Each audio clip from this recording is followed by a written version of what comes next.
Thank you for being here. I'm really excited. I know we were talking before. We've got a couple mutual connections, but also excited to get to know each other a little bit more here in this format. So first thing I love to talk about is your upbringing, a little bit about your childhood and how you were molded, influences to become who you are today. Yeah. Thanks. And Chase, it's good to be here. Yeah, good to get to know you better. And so back to my childhood, I actually grew up in Central California. So ag country, Fresno, Clovis area, went to Clovis West High School. I spent most of my time there playing sports, specifically basketball. I was an average to mediocre high school point guard who played for two not very average coaches. I played for a guy named Steve Cleveland, who ended up going on to BYU and coaching here for many years. And then I also played for a legendary coach, a guy named Vance Wahlberg, who was quite a high school coach and went on to have quite a career in the NBA as an assistant coach. So, and I mentioned that only that, that was the big aspiration of my teenage years was playing basketball, and for two demanding coaches, and that was a peek into excellence and being part of teams and winning teams and leadership and everything that goes along with that. So that was a big activity part. I was the oldest of 6 kids, and my parents are still in Central California. I've got 3 of my siblings. They're still there, and so that area of the country is a special area for me as well. But yeah, loved it. Grew up there. Ended up leaving to go on a mission to Budapest, Hungary, where I served. Came back to BYU, and that's kind of my a quick dime tour through my formative years. Yeah, and I know you studied law, American Studies at BYU, and then you did law. Growing up, was law something that you thought you wanted to do, or was there like an entrepreneurial edge from family or other inspiration that kind of gave you some runway there? No, my dad was a physician, and I had no aspiration to go to law school until I went on my mission. And I had an incredible mission president who was just a phenomenal leader and example and motivator and leader of people. His name was Jim Wild. He's from Utah Valley, from Provo originally. And he was an attorney and had gone to Columbia Law School, and had a chance to work closely with him in the office and spend a lot of time. And so it really was a product of my mission experience. I came home, and that was from the point of coming home. I was, if anyone asked me what I wanted to do, it was, I want to go to law school. And, but I kind of pursued that under false pretenses, in the sense that I literally wanted to be a courtroom attorney, and thought I watched a lot of Law and Order and thought that was the path I wanted to go down. And so I did everything I needed to do at BYU to get in, ended up going to Duke, and had a great experience back in North Carolina, back in Durham. I chose to go to Duke, frankly, my basketball roots. I love basketball. So I went there at the height of Coach K's tenure, and had a lot of fun, went to a lot of Duke Carolina games. But as much fun as I had in Durham, my first year of law school was a big wake-up call for me, and I realized I really didn't want to practice law as a career.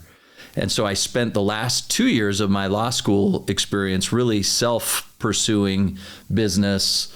And the great thing about Duke back then is you could fulfill your first year curriculum, and then for your last 2 years of law school, you could take classes wherever and whatever you wanted, whether in the business school or elsewhere in the college, you could do that. And so there was a group of us at the law school who had kind of self-selected ourselves more toward the business world. And so we would kind of stay together and go take classes all over campus. And that was a great experience. But I love my time at Duke.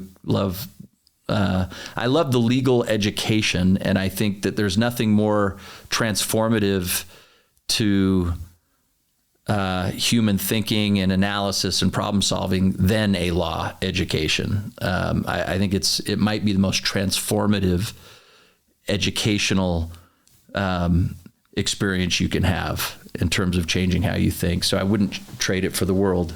I could imagine. Yeah. I studied accounting, and I think a lot of people have that similar like language of business. I'm sure there's so much overlap in terms of what you do now or what you did, with everything, with very much law, that law background. Very much. Right. Yeah. So, and we'll talk about the book, but in reading the book, you ended up working in law somewhat. I know a very tech focused type role. Maybe talk through what your first kind of role was outside of school. Well, it was, I graduated in 2000, and as I was coming out, and my mindset was, how do I get a job out of law school that will most rapidly and efficiently take me away from traditional law and more into the business world? And that was at the height of what we were calling, what we would call now the .com bubble. Mm-hmm. And it was just a crazy time. And there was a lot of action going on in Silicon Valley. And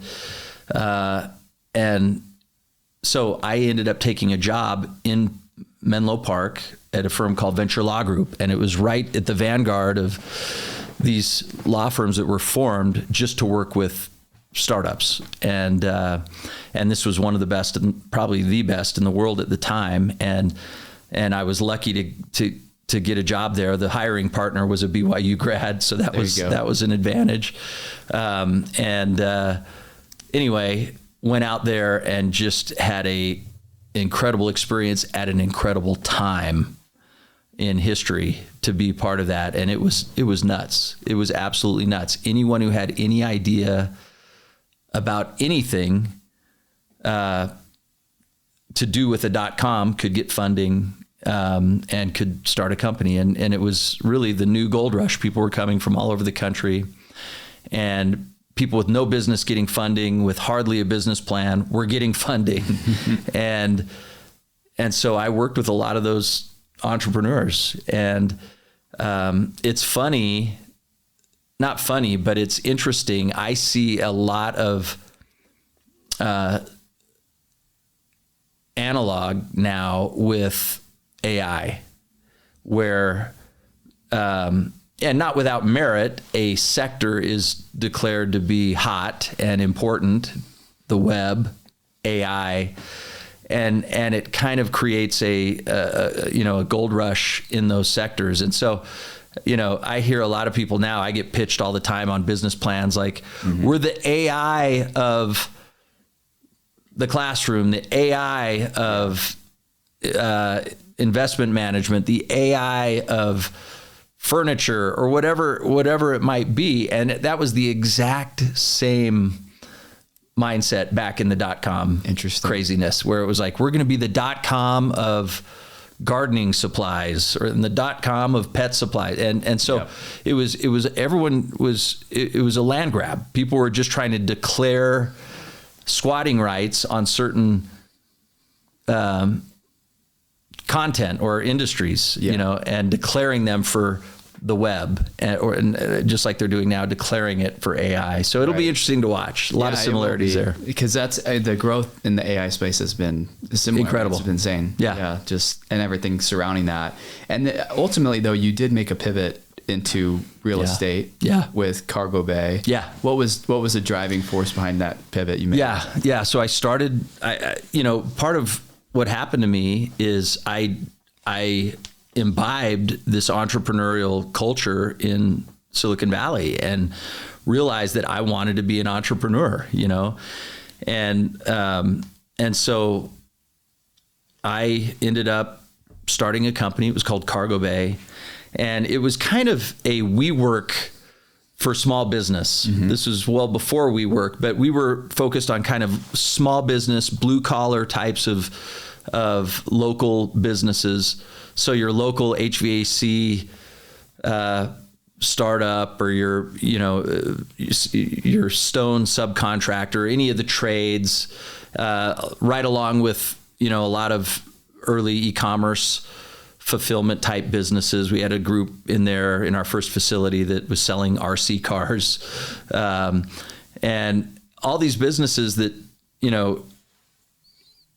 one of the big obstacles that I identified was that it was really hard for, and you're in real estate, Chase, so you appreciate this, but, landlords want tenants who have credit and can sign leases, usually at a minimum of 5 years, longer the better, but it's really hard for an entrepreneur that's getting started to sign a 5-year lease and to frankly bring any type of credit to it. Not only that, when you're a startup or a small business, you're either growing rapidly or you're declining rapidly, and your needs are very fluid. They're not static. And so you don't want to commit to real estate space for 5 years. That's a century for a startup or a growing business. So part of the idea behind Cargo Bay was that these entrepreneurs, these small business people, could move into an office with a mini warehouse with fulfillment space, and they could do it without signing a lease, just put it on a credit card, and then they could grow and scale up or down as needed, and there were no commitments. So you could, it was just a month-to-month type of commitment, and that was a game changer for these small companies. So they loved it. It was a hit with the clientele and with the users, and we knew we had something. And so, we were able to raise a lot of money and tie up some additional projects. And it was right about, then that the real estate recession hit, where the, 07 happened. And then that really came to bear on commercial real estate into 2008 and 2009. And I had 2 big loans on 2 of these big Cargo Bay projects. And when I say big loans, like, $8-9 million a piece, I personally guaranteed them. Right. And I had investors who had a lot of money involved in both of those. And so it was a stressful time. Overnight, since you're a real estate professional, we can get a little in the weeds, but sure. These projects were leased up, they were performing, they were cash flowing, but overnight, after the financial crisis, real estate got hit so hard that appraisal values just tanked. And so these loans where I owed $9 million, that was based on the idea that the asset was worth 13 or 14 million. Sure. And overnight, the value of those facilities dropped to 8 million. Yeah. So suddenly, with a snap of the fingers and without really any change in the performance of the facilities, I was underwater on these loans. And it wasn't so much a problem for me because the projects were cash flowing and I could pay my debt service. The problem was with the banks because they were problem loans. Yeah. They were suddenly in special assets and they didn't conform and the appraisals didn't work for the regulators. And so it really was an example of bureaucracy and regulation getting in the way of the economy working correctly. So I was in special assets for 2 years on both of these loans, just trying to do workouts with the bank, figure out a solution. I finally ended up doing a deed in lieu on one of them and a short sale on the other. Was able to get out from under both of these loans, and I remember feeling like $1 million, like what a relief. And that was short lived because I realized, I'm glad I avoided bankruptcy. But now I've got to get a job. Right. Because if the business sounds like it was performing pretty well for you, I mean, at that point were you like, I guess why pivot completely out of it? Was it just the real estate market was so bad at that point? Yeah. Or what was the driving force behind not, There was really no prospect, at least in the immediate future, of being able to raise money for real estate related things. All my investors had pulled out on the projects that we had, on the board. And the other big problem is, even if you had investors, we needed loans. We needed commercial loans to do this, and you couldn't get financing. It was that shut down as well. So it was just the whole system locked up, and froze up. And so I knew I had to get out of real estate, at least for the time being. And so everyone told me, and it was logical, this is why you got a law degree from Duke, is so that you could fall back on your education. And so I went about getting my continuing ed caught up to get my bar license back active. And it was about then that I went on a trip with my boys up to San Francisco to go to a trampoline park. And it was right there at the Presidio under the Golden Gate Bridge. And a friend had told me about this place. There were less than 10 of these in the country at the time. And it was, I couldn't even imagine or visualize what it might be, a trampoline park. But I walked into this place with my boys, and we got hit right away with music pumping through the speakers, and people were laughing and jumping, and there were social groups there, and it was active. People were sweating and moving around. People were playing dodgeball. By the end of the night, my boys and I were playing trampoline dodgeball with complete strangers.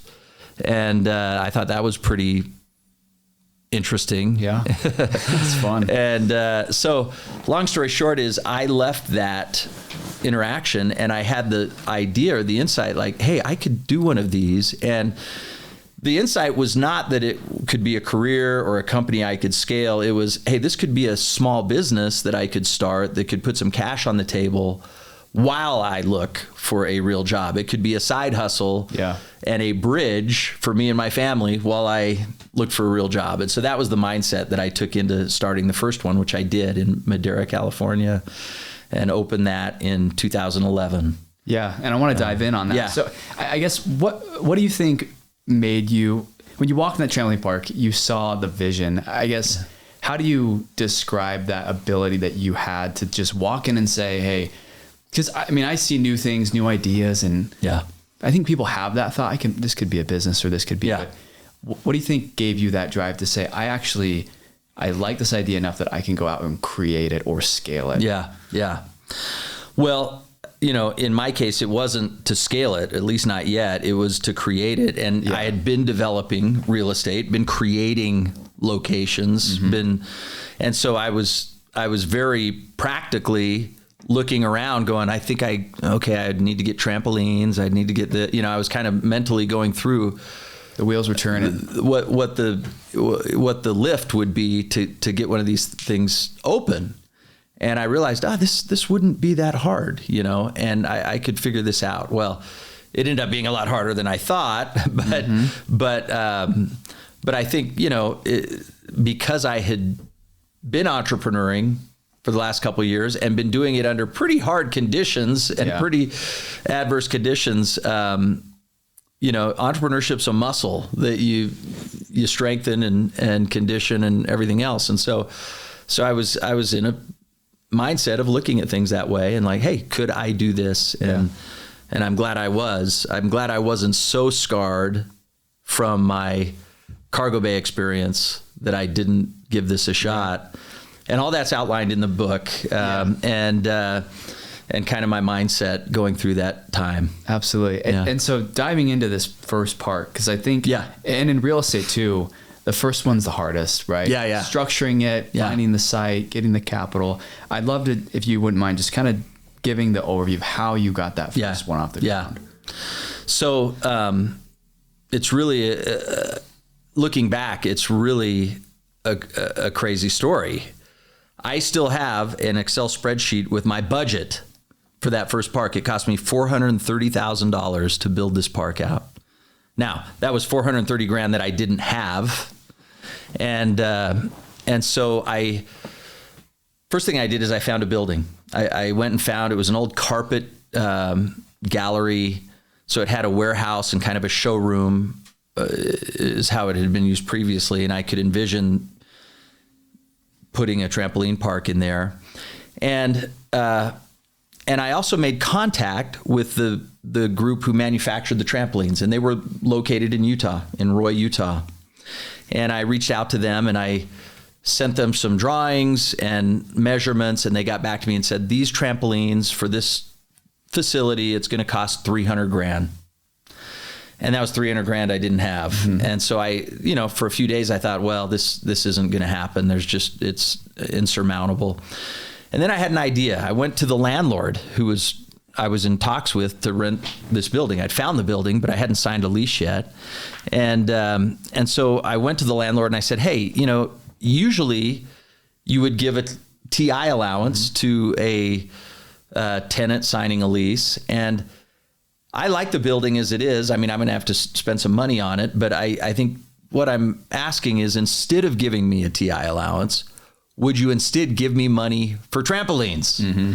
And we can adjust the rent to amortize that capital. And I expected a quick no. And to his credit, this landlord, who's still a good friend of mine, and I credit with a big part of the success of my business, he said yes. Amazing. And he didn't give me the full 300. He gave me $200,000 for trampolines. We adjusted the rent, but that gave me momentum. Yeah. That gave me a boost and morale to keep going. And I said, okay, I've raised 200. Let's keep working on this. And so I then called the trampoline manufacturer in Utah, and I said, good news, I've got $200,000 I can pay you, but I need your help. I need you to do some kind of deferral and some kind of plan for me for the remaining $100,000. Like, let me pay after we open on a monthly or weekly basis or whatever it is. I'll have some revenue coming in. I have that much faith in this business. I'll pay you after I open. Mm-hmm. He agreed. One of the advantages of trying to be an entrepreneur during a recession is that everyone's desperate and everyone needs to get creative. And so, one of the lessons I talk about in the book is just having the gumption and being willing to dare to ask big, and we talk about dreaming big and making big expectations for ourselves. And that's the most important, but it's also important to not shy away from asking big of others. And a lot of us, for some of us, that's easier than others. But for me, naturally, it's not that natural. It's hard for me to make outrageous asks of people. I think any well-adjusted person, it's a little bit hard. Yeah. But one of the lessons in the book is that you never know until you ask, and you never quite understand the pressures and the dynamics on the other side of an ask. Like, they all have pressures. They all have things they're trying to accomplish. And so why not ask and see if there's a hit. So both of those big asks led to being able to get this thing financed. That still wasn't enough. I'd raised $300,000. I brought on a partner to bring in some more capital. I borrowed money from family and friends. I scraped together whatever I could that way. But I did it. I was able to get the $430,000 raised. We opened, and I talk about in the book, my wife, in order to convince her to let me do this and let us do this, I told her that my best guess is that if everything went perfectly, we could clear $5,000 a month. And that on that basis, we had done this and taken all these steps. And I'll never forget the second Saturday we were open. I was watching the software on my computer as the day went on. Mm-hmm. And about 9:45 p.m., we hit $11,000 in revenue for the day. Amazing. And my kids, my wife, me, all of us were jumping up and down, dogpiling in the living room. And the only thing I could think about was, we did it. Yeah. We were going to clear $5,000 a month, and that was the extent of my ambition at that time. And we did that and better at this first park. And of course would go on to do more, but But it really, as you mentioned, given the history I'd had over the last couple of years, the real miracle for me was going from 0 to 1. Yeah. Because there was a lot of mental and emotional obstacle and baggage that probably should have kept me from entrepreneuring at all at that point in my life. Yeah. And so I'm grateful that, that I was able, that everything came together to kind of nudge me over the line to do it, because that made all the difference. So thanks for sharing that, Case. Yeah. I love it. And we've mentioned the book a couple of times. I'll just share this and we'll talk more about it. But this is Case's new book. When does this come out? January 20th. January 20th. Okay. Yeah. And I'm honored because I have this cool advanced reader's edition, mm-hmm. But it's been awesome to read it. I'm 4 chapters in. And to your point, you break down, I've loved the book because you make entrepreneurship very, I don't know if approachable is the right word, but you lay it out to say, here's what I did, here were the real struggles, and here's how we overcame them. And you give these great tidbits of advice along the way with real examples of other businesses and other entrepreneurs. So far it's been an amazing read. And thanks, I appreciate Chase, you sharing this with me, and we can talk some more about it. But this podcast is just a hyper condensed version of what is in this book.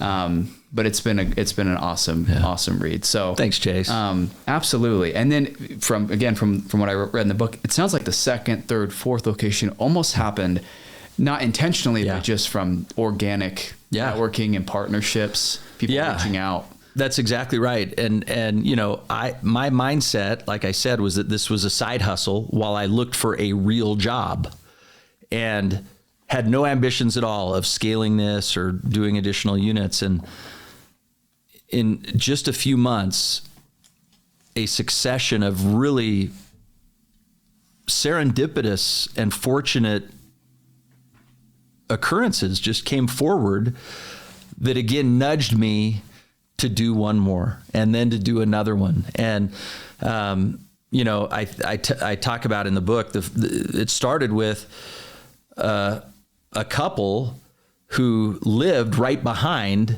the trampoline park. This first trampoline park that we did in Madera, came into the park one day and asked to meet with me. And I thought they were going to be upset about the music and the crowds that were there. And so I was bracing for that. And instead I was surprised when we sat down and they said, listen, we've been watching the crowds come. We've been watching how many cars are in the parking lot. They similarly had been hit by the real estate recession. Mike, Mike Carpenter had run a commercial construction company that had been wiped out during the recession. So they were looking for a new start to do something. And they said, hey, would you do one of these with us?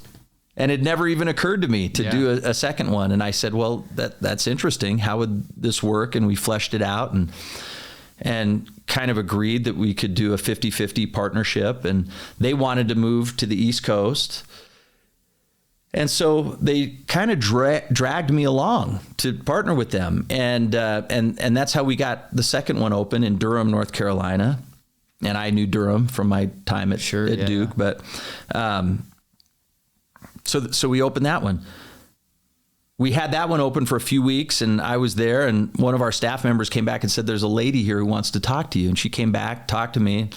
She had just gone through a divorce, and she was there visiting in Durham, North Carolina with her kids from Richmond, Virginia. And she'd gone to the trampoline park that we had just opened there with her sister. And she came to me and said, listen, I love this. My kids love it. My nieces and nephews love it. My sister loves it. I'm from Richmond. We don't have anything like this. I just went through a divorce and I have a big chunk of cash that I need to invest. Would you partner with me to do one of these? And once again, it was like, well, I hadn't considered that. And I wasn't out looking for deals, but thanks for the opportunity. Yeah, let's do it. So we did one in Richmond, and then that repeated itself again in Albuquerque, and then again in Birmingham, Alabama. And before you know it, without really focused intention on my part, literally just following these relationships and these opportunities that had come to me, I suddenly woke up one morning and I had 5 of these done. Yeah. And they were all cranking. They were all doing very well and almost performing identically. So I had real confidence in the performance. And it was about that time I had this realization that this could be a real job for me. Right. This could be my job and we could scale this thing. Yeah. And so that's when the mindset shift happened and off we went. And at that point, were each of them structured differently, different capital sources? Sounds like kind of partnerships. And nothing super structured in terms of how it was. Great question. And again, and you'll understand this, I had come at it from a real estate standpoint. So I kind of looked at each one of these as like a real estate deal, and they had different investors, different cap tables, different LLCs.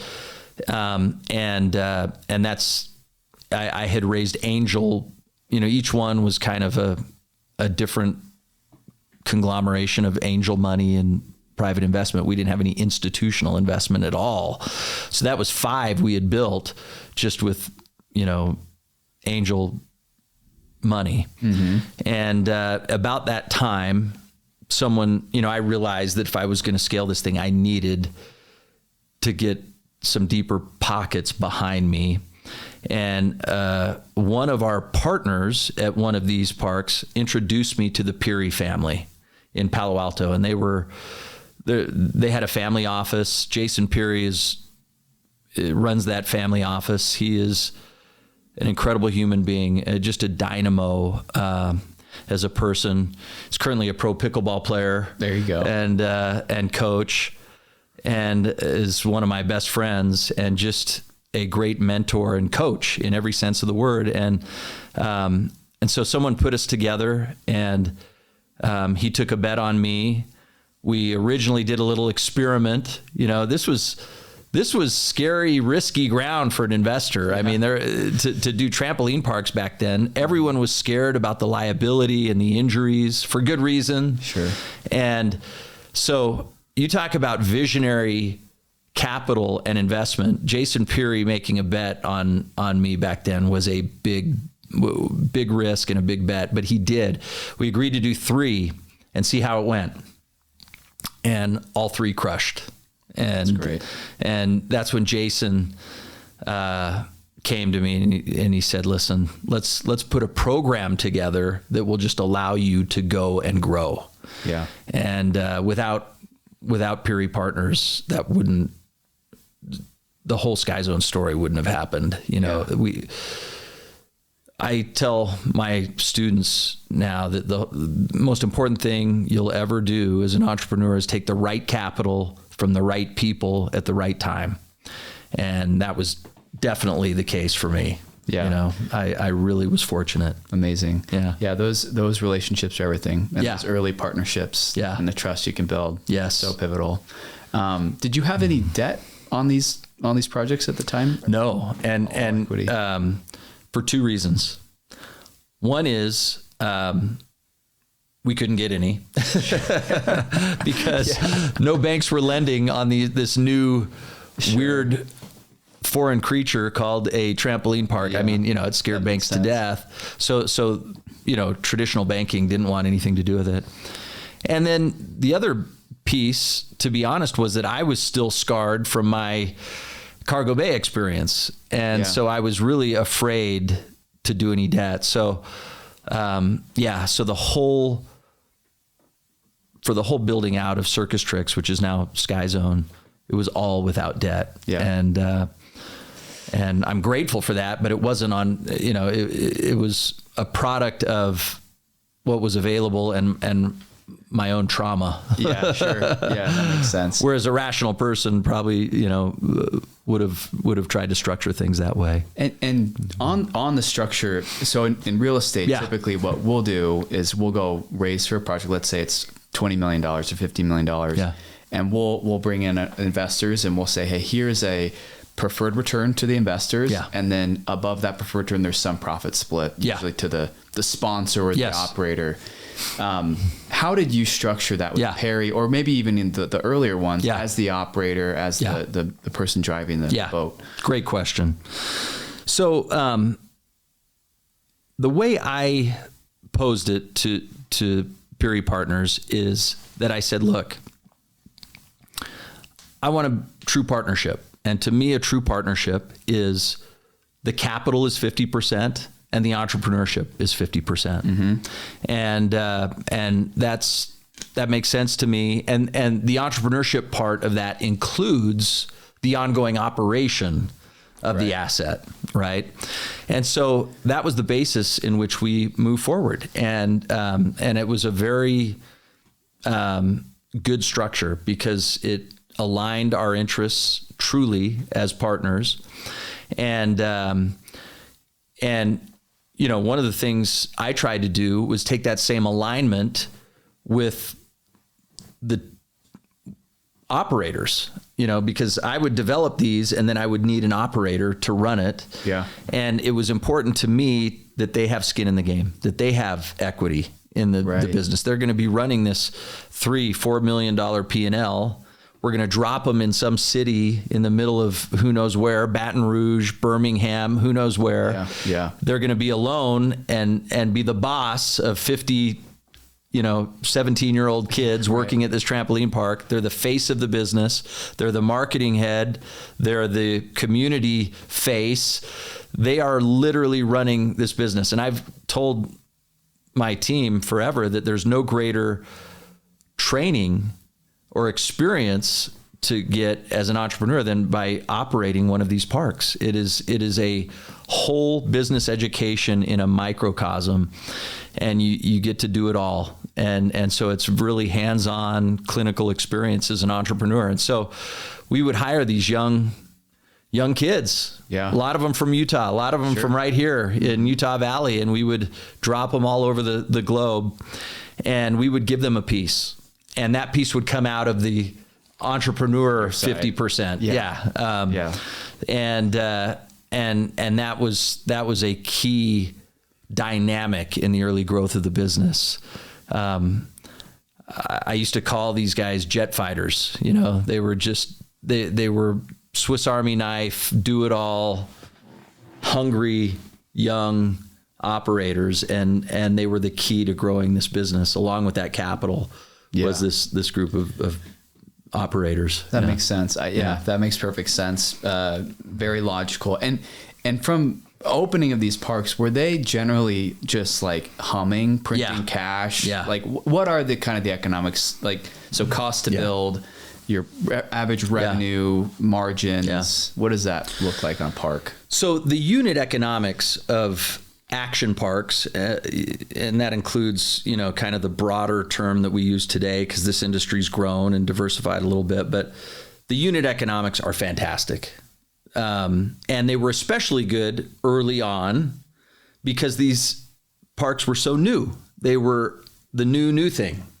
And there was a buzz about them most of the time, especially in that first 5 years. When we would go into a community, we would be the first trampoline park in that community. So there was a lot of social media attention, a lot of word of mouth going on, and we would be sold out every weekend and every holiday for the first year, guaranteed. And we actually called this the honeymoon. We would have these business honeymoons, and we would be sold out for the first year. And that was great, but the problem was it's pretty hard to comp the second year off of such a great year. The truth is, in business, investors and other people would rather see a business gradually grow and get bigger and better. And so a lot of people didn't know what to make of us when we'd have these just incredible honeymoon first years, and then there would inevitably be a plateauing and a coming down to earth after that first year.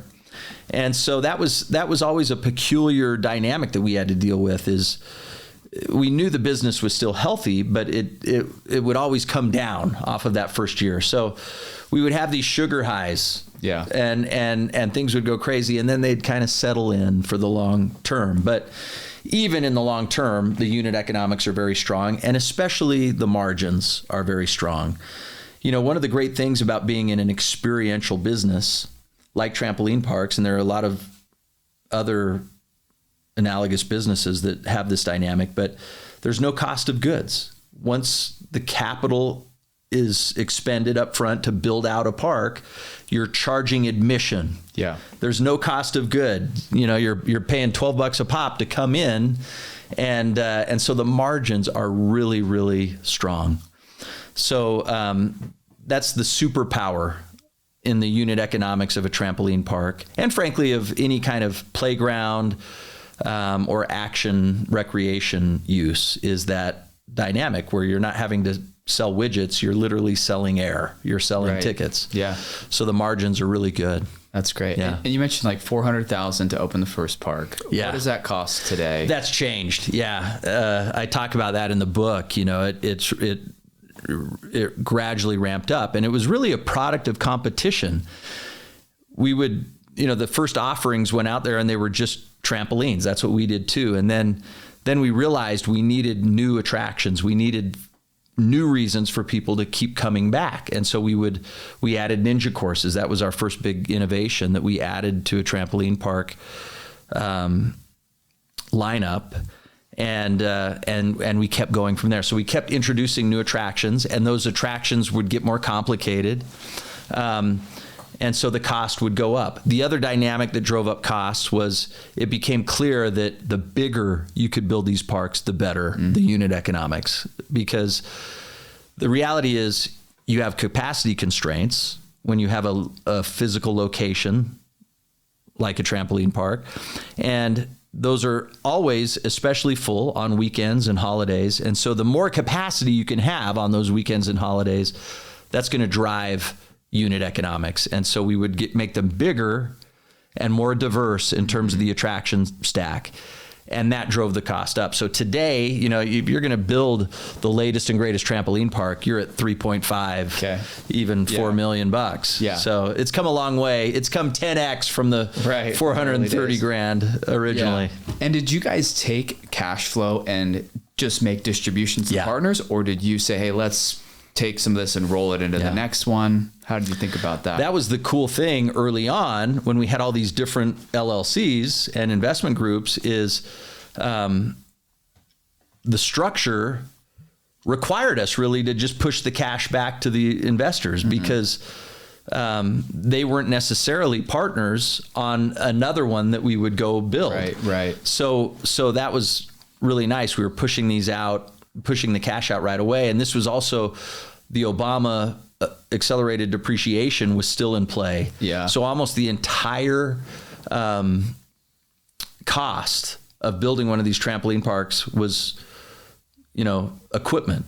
And it was, we were able to take accelerated depreciation for almost the entire amount. Right. So the payback on these for investors was just very quick and very, it's amazing. Very fat. Yeah. So how did you go? So we talked about like the first 5, and then the partnership with Perry.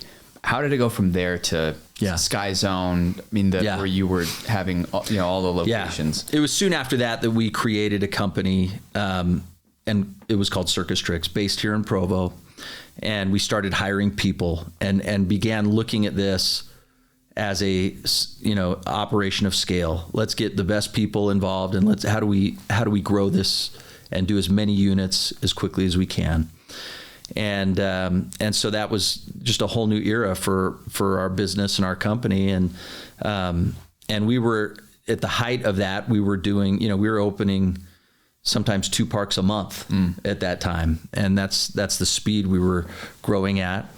And it was about that time in 2014 that we also realized that we needed to look internationally and take this across the pond and see if we could, you know, conquer some foreign markets with trampoline parks. And so that was a whole new adventure as well that we talk about in the book. Amazing. Not for the faint of heart. Yeah, I could imagine.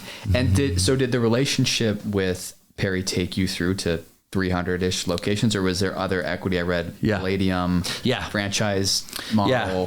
Kerri ultimately put in over $30 million into these parks. And by, after we created CircusTrix, we unified the cap table. So we were able to take profits from existing parks and move them into new parks. So that helped. Sure. But at some point, we realized we needed to get an even larger capital source. Jason Kerri realized that. I realized that. And so we took the business out through a process to raise private equity. We sold about 50% of the business to a group called Palladium in New York. And what year was that? That was in the very end of 2016. So December of 2016.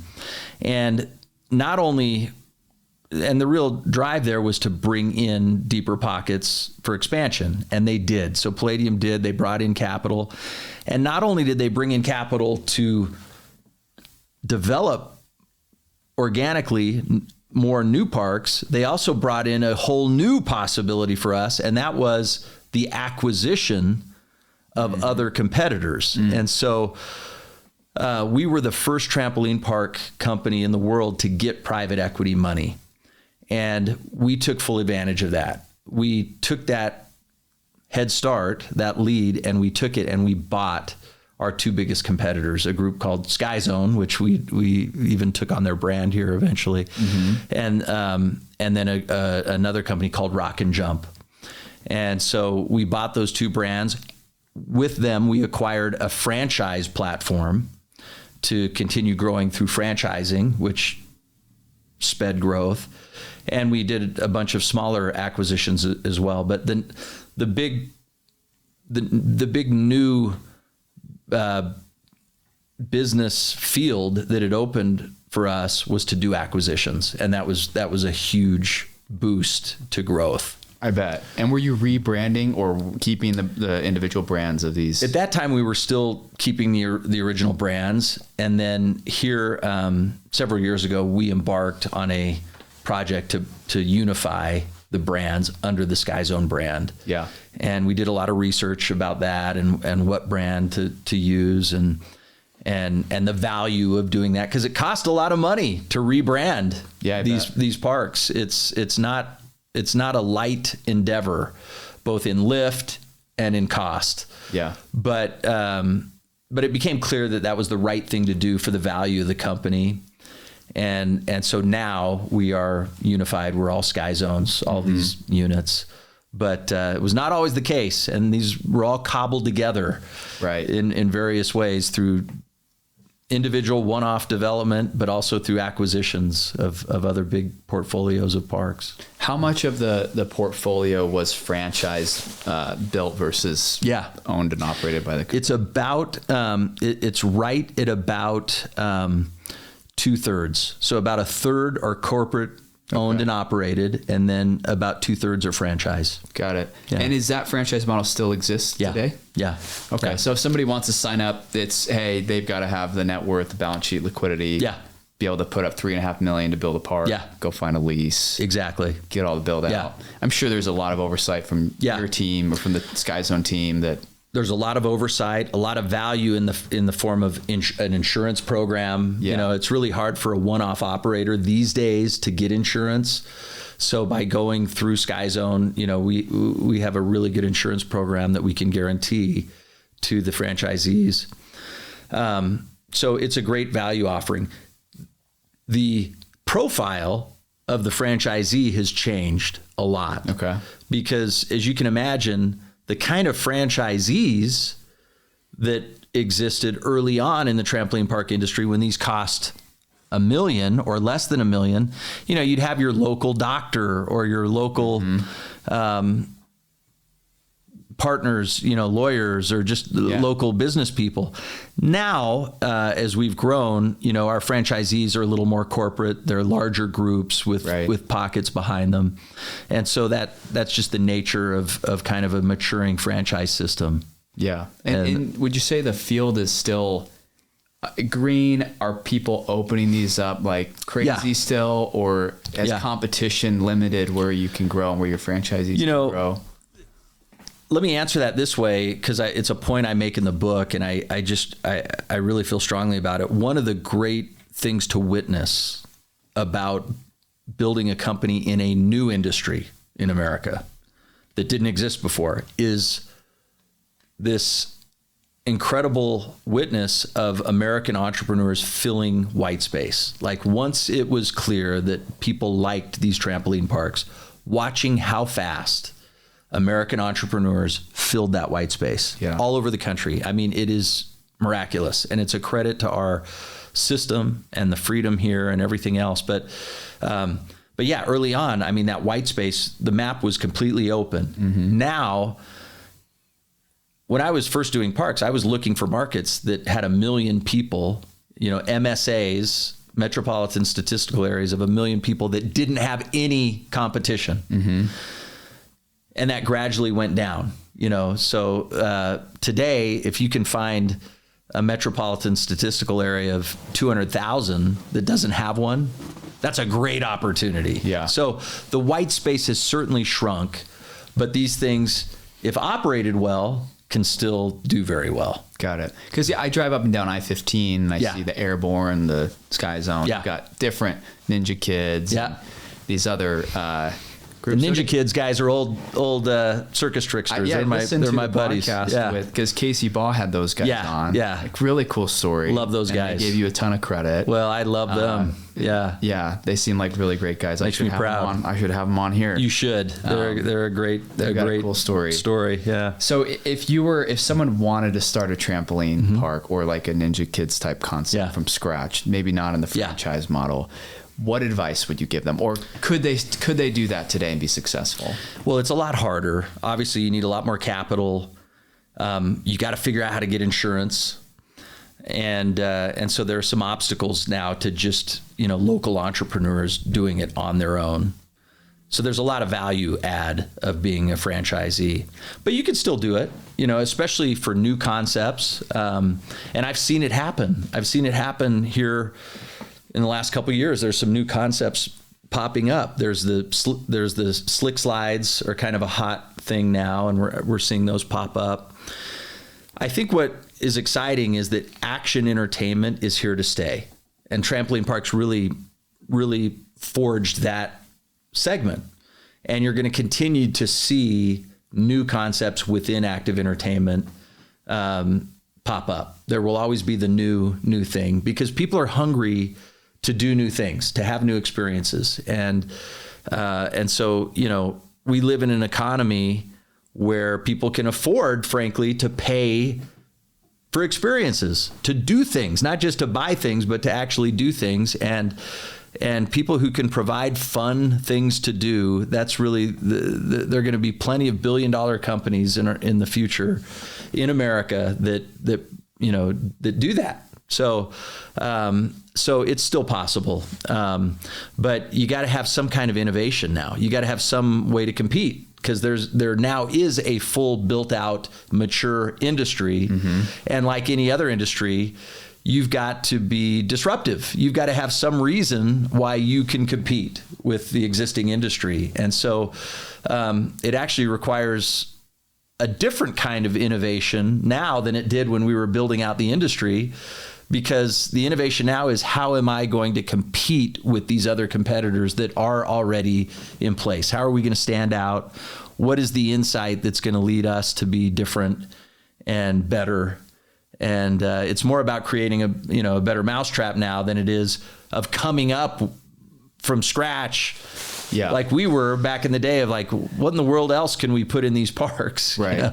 Yeah. And you make a lot of those good points in the book about being an early adapter, but one, jumping on a concept early, maybe it already exists, but being earlier in that cycle. Yeah. Now it sounds like within the active entertainment space, it's just being differentiated and being able to do something a little bit better differently. Exactly. Yeah. Because every idea, I mean, if you think about it, every idea has already been thought, not has been thought of, but in some iteration, you can really get disappointed quickly if you think you're going to come up with a brand new, right, never been thought of concept before. So it's all just about iterating on that. So true. That's a really good point. Well said. The book. So I know we talked a little bit about this, but tell us a little bit about the background, why you're doing it. Would love to hear more about Thanks for asking. Yeah. So Forbes approached me several years ago about writing a book, and I declined at the time for a couple of reasons. One is I just had this nagging feeling that the SkyZone story wasn't over yet. And I didn't want to do it prematurely. I didn't want to tell the story prematurely. And then frankly, I didn't have a clear vision of what I wanted to say in a book. And since that time, a couple things have happened. One is COVID happened, and SkyZone went through its own existential crisis during COVID. I mean, we were shut down for about 7.5 months. Wow. The whole system, but we survived, and I detail in the book kind of some of the things that happened to allow us to survive, but it was a touch and go time. And then the other thing that's happened since then is I've been teaching at BYU. I've been teaching entrepreneurship for these last several years, and doing that and teaching the principles of entrepreneurship, often using my story and these adventures in trampoline world as case studies for my classes has helped me kind of formulate my story more confidently and being able to tell it. And so last year I was approached again by Forbes, and it, I had a whole different reaction. It was like, I think I am ready to do this. And it's been an awesome process. I've been working on it for over a year. It's been an incredible learning experience to see how they help an entrepreneur like me write a book. And, they gave me an editor and a lot of help and training wheels to help me get this story out, which I've appreciated. I've loved working with them. So it's been a really positive experience, and I'm pretty proud of the final product, which is a memoir, but it's also interlaced, as you mentioned, with some entrepreneurship insights that I think can be valuable to anyone who's trying to build something.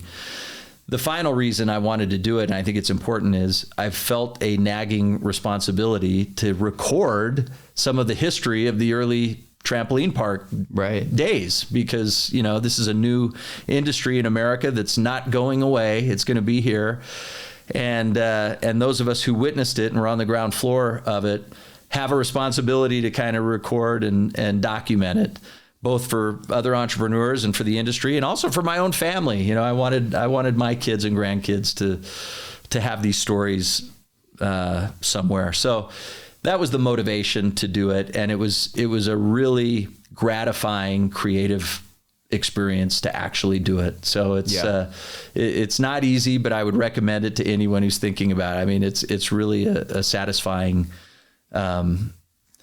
project in its own right to do it. So I've really enjoyed it, and I hope everyone will get something out of it. It's been a great read so far. Thanks. A lot of great insight and really just great breakdown of your story and all those things you mentioned. And so January 20th. You can pre-order it now on Amazon, Barnes and Noble, and Target, all the places you'd buy books. And there will be, I've been asked a lot, there will be an Audible edition.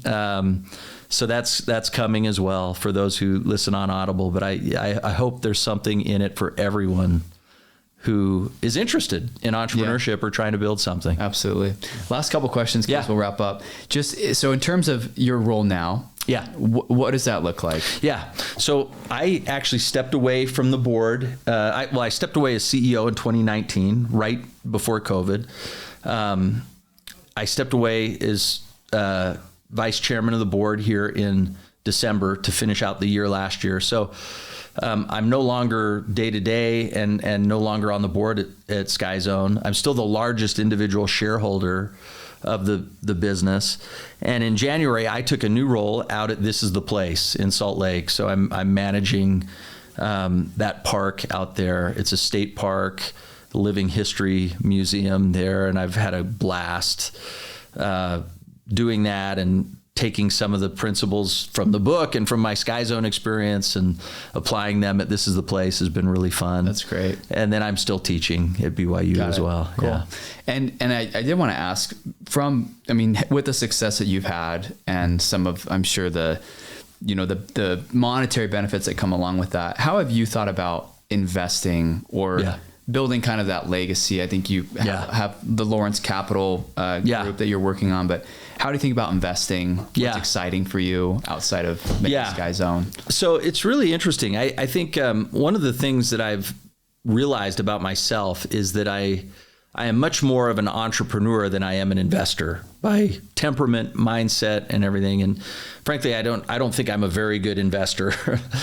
The reason I'm doing investing is because I think that because of my entrepreneurial experience, there are some concepts that I appreciate and can help bring forward that really touch upon my experience. So I try to focus on investing in multi-unit experiential type concepts like trampoline parks or things that have a strong analogy to what I know how to do and where I can add value that way.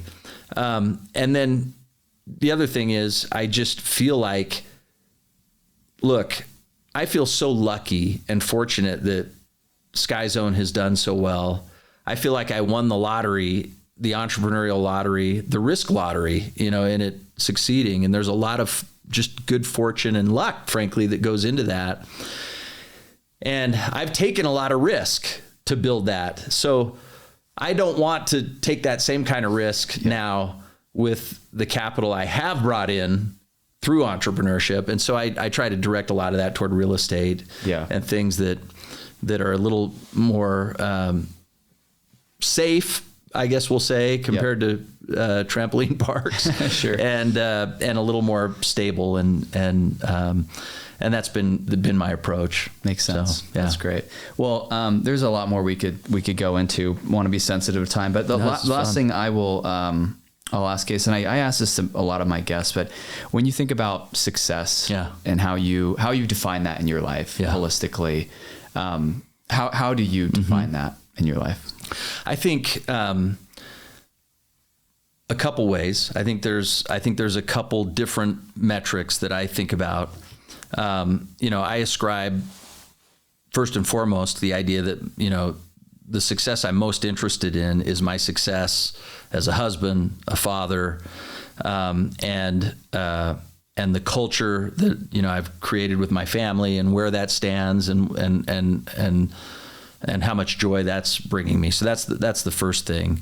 When it comes to entrepreneurship and career, I think success in my mind is, again, not monetary per se, because I just think that, frankly, I've been very lucky. And I think a lot of the times that some of these big